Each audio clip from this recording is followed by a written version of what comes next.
Hello, check. Hello, check. 1, 2, 3, 4. Hello, check. 1, 2, 3, 4. Check. 1, 2, 3, 4, 5, 6, 7, 8, 9, 10. Hello, check. 1, 2, 3, 4, 5, 6, 7, 8, 9, 10. Hello, check.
I'd like to address myself to the people of the Philippines and of course to the media.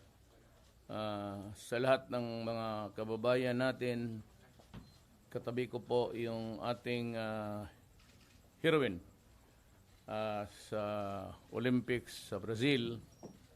And siya yung nanalo sa silver weightlifting. She got the silver for the long time na wala tayong medalya sa Pilipinas. So really, it came as a surprise. And I was also watching her. And I was really scared when she was struggling to pull the weights. At when she was able to do it, I was almost shouted that alam ko na we were fighting for this silver medal. So it is with great pride and to our honor, we share the honor with her. Na I'd like to present to you Hidelin Diaz, isang Buanganya. Sumundig ka. Stand up. And if you'd like to ask questions, you can do it, and she would gladly answer your questions.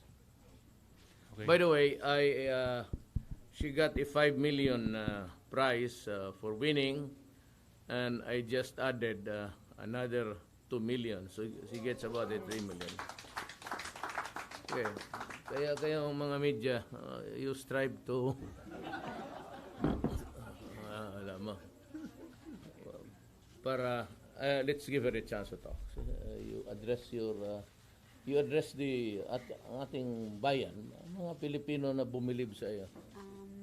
Nagpapasalamat po ako sa inyo, sa nagdasal, sumuporta at naniwala sa akin. Nung last August 7, na iwagayway ko ang bandila ng Pilipinas sa Olympics. Naipakita ko na kaya nating mga Pilipinong manalo sa Olympics. Not so many words. Yun talaga. If we just put in the discipline in any field with hindi naman some tools, but a little help from the national government in the budget, we'd be able to get some miracles and surprises along the way. We not as yet developed as in other countries where they have the facilities and almost they train, and also in some countries they're paid to do that, just train. They have nothing to worry about where the next meal, or they have nothing to worry about where the next money might be for any need in the family. And these are the things that they go into the training, not a worry about anything else, but focus and focus on the training itself. So we would like to just say a few words about sports development. We would need facilities, and Butch has a very good plan. We'd put it up somewhere in Negros and Zamboanga, and maybe yung grassroots. Then we can get the talents from in other places, because historically it has always been Manila was the epicenter of all our athletes there. And hardly if any talent would get noticed from government, especially in the far-flung areas in the Philippines. The plan is good because it would attract as many people, and maybe give others a chance, also a break to participate in the training itself. The facilities would be put up, and we would encourage everybody, our young children, to train there for any discipline that you'd want to be trained for. So with this, if there are questions, we would like to tell you now that do it because I still have to eat. But it's Okay. 10, wala siya, pati ako, wala pang kain. So, Okay. maybe 3 hours would be enough for everybody to ask the question. One question, one follow-up. First question from Ian Cruz of GMA 7.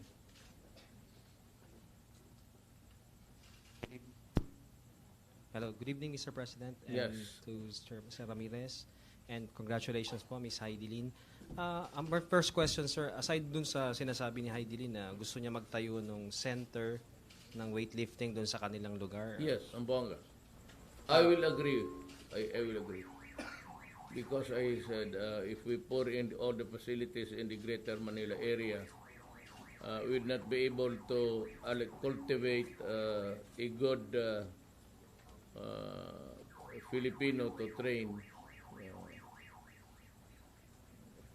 There's a fire somewhere?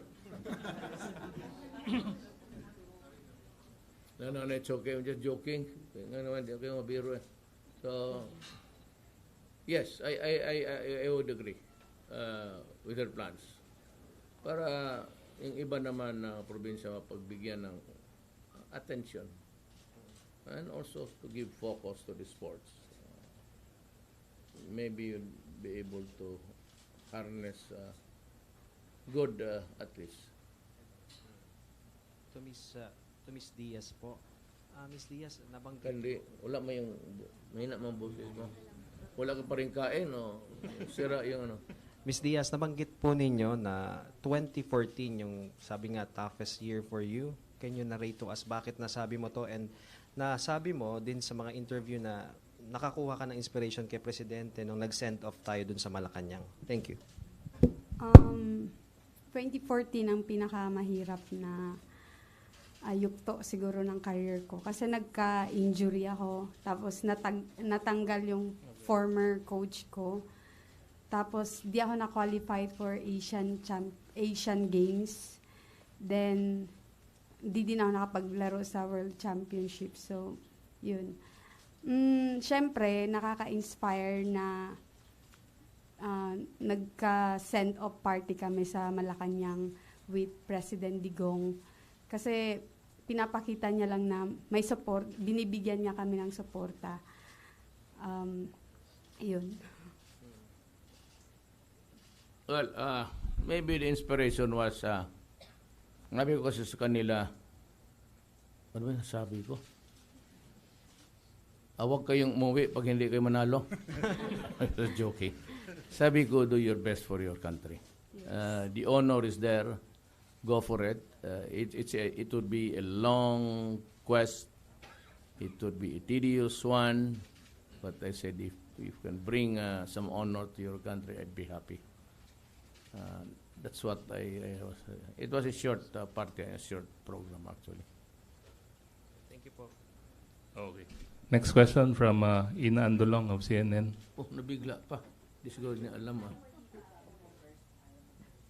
Good evening, sir. First for Mr.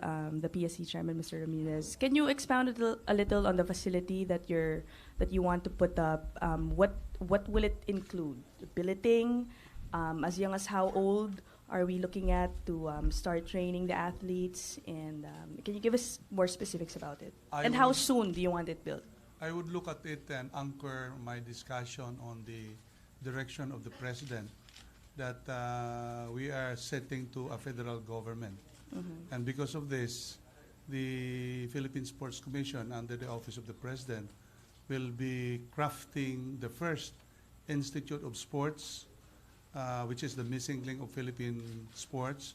And out of this, it can create a genuine grassroots sports program where we are talking about putting archery in Dumaguete because that is where archery is strong, putting up a training program in Zamboanga because weightlifting is strong, diving here in Panacan, in Davao, then others. So before Christmas, if we are able to put up a Philippine Sports Institute, we are preparing an executive order from the President. Out of that, when the 6 years of President Duterte is gone, we are able to put up a genuine grassroots sports program. That's number one, on Duterte administration. Number two, strengthen the international training. Si Hidilyn is a product of a long journey. Nung dumating siya sa PEC, nobody takes care of her. She was not a part of the team from Zamboanga. So we help her, then we send her to Guangxi training, then competition. So we have the talent, an excellent coach, an international training, and breaks on international games. So next year we will have the Southeast Asian Game in Malaysia. In the 18 on 2018 we have Asian Games in Indonesia. Then 2019 we are planning to host the Southeast Asian Game either in Davao, Mindanao, or in Manila. 2020 that's the Tokyo Olympics where the target of Hidilyn is gold for President Duterte. So this is the series of activities. So, but ang iiwanan ng administration Duterte, totoong grassroots sports program. Thank you, sir. And for the president, sir, you added a 2 million peso bonus for Hidilyn. Does this mean that nakukulangan po ba kayo doon sa incentives provided for in RA 10699? And if ever, are you looking at other possible incentives for future Olympians? I'll give you the answer you'd like to hear. Medyo kulang. Nakikita ko the effort was not really, it was pegged at, actually, it's just the money na kaya nang ibigay rin ng isang opisina. For after all, you do not have an unlimited funds here. But maybe because I was overjoyed and because of the distinct honor that she brought home, and for all of the things that the other countries would look at us, at least a contender in any, because we can spring a miracle any day in any of the games that are coming our way in the future. Para bang iga nga, huwag kang magkumpiyansa dyan. May ganun lang yan. You never know. Si Miss Diaz is, di naman talaga, at I ask her permission that, sabi ko, can I hold your just arm? Pinasil ko. Hindi naman masyado matigas. I was expecting kasi a muscled lady. I was quite surprised. If you look at her, she's just a lady. And one that is, you'd wonder if she was really into that business of weightlifting. Kaya, dinagdagan ko just to encourage people also that after a long and hard training, meron kang maibigay at maroon silang makuha sa kanilang pagod. Thank you. Honor is not easy to get by this day. Honor in sports, very hard. So many thousands competing, and you'd hardly can't believe that she's one of them. Okay. Eunice Monte of PTV4. Hi, sir. Good evening and congratulations, Ms. Hidilyn. Yung question ko po to Ms. Hidilyn, as an Air Force woman, second class, how do you think this will inspire other military men and women? So yung sunod lang sila. I mean, ikaw, gaano kahirap mag-training all these years? Inspire.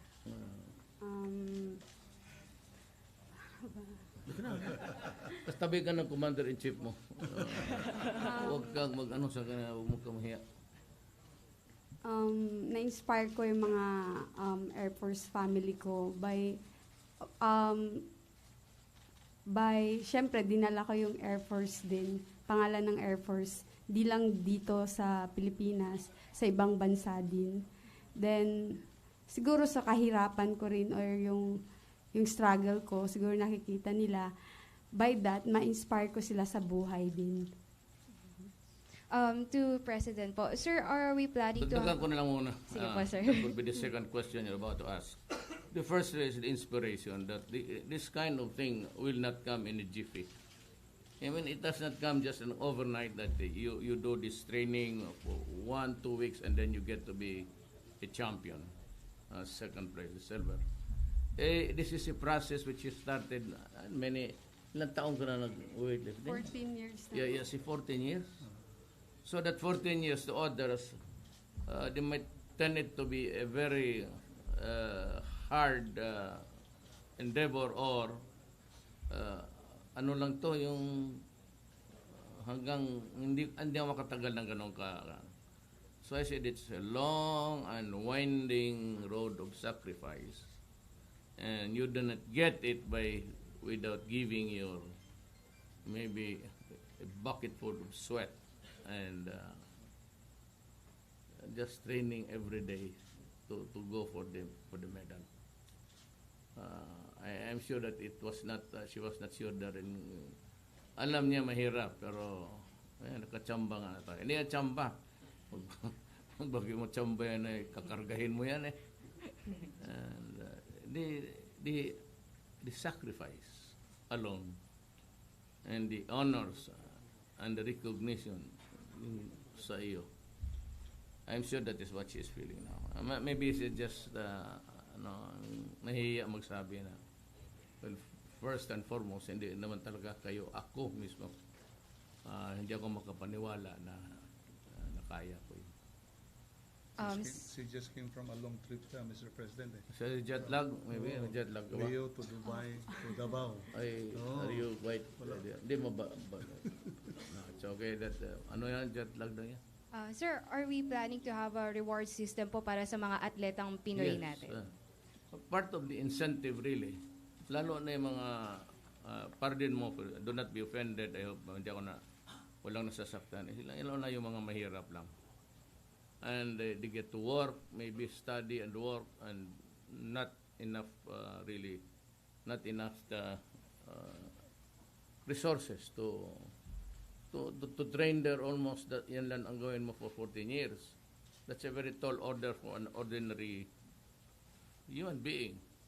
So it needs a lot of dedication and a powerful motive. Yan ang wala. Baski sino?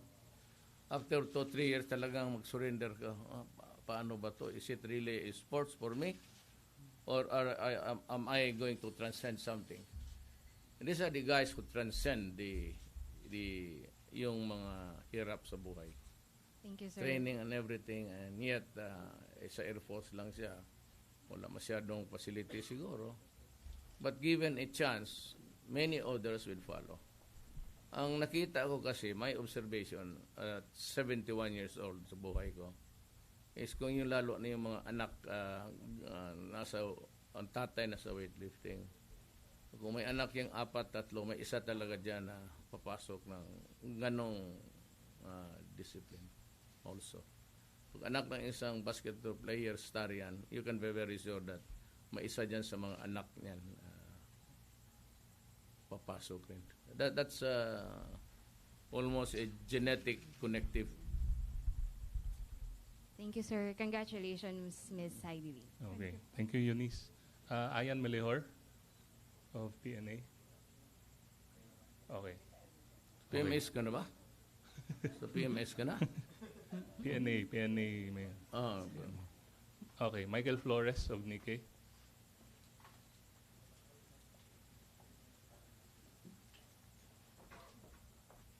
Do not do that. Sorry. Why do Good you have to bend? Really, I'm not. Okay. Thank you. Good evening, Mr. President. Congratulations, Ms. Heidelin. Sir, I'd like Mikael Flores of Nikkei. Sir, I'd like to ask more on your meeting today with Foreign Minister Kishida of Japan.